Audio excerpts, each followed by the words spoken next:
Everybody, this is a quick informational video. I'm going to show you how to back up your text messages using an app called SMS Backup and Restore. I've been using this app for a long time. It's been working great for me, and what it does is it actually backs up your all your text messages in a spreadsheet, so like a CSV file. So this way, if you do a factory reset, you can always bring the text messages back, or you can technically even transfer them to another phone. So I'm just going to tap on SMS Backup and Restore. It's real simple. I'm just going to click on Backup. It's going to ask me to name the file. It'll be whatever date.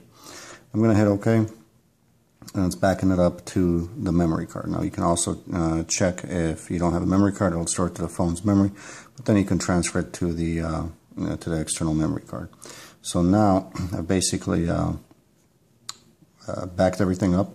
Now if I wanted to restore the messages, I just basically, if I do a factory reset, just re-download the app, select restore, and pick which file I'd like to move. So this would be, to this file is the most recent. And it'll actually bring the text messages back. It'll look like they've never been gone. So hope this helped. Thanks for watching. Make sure to check out my other helpful videos.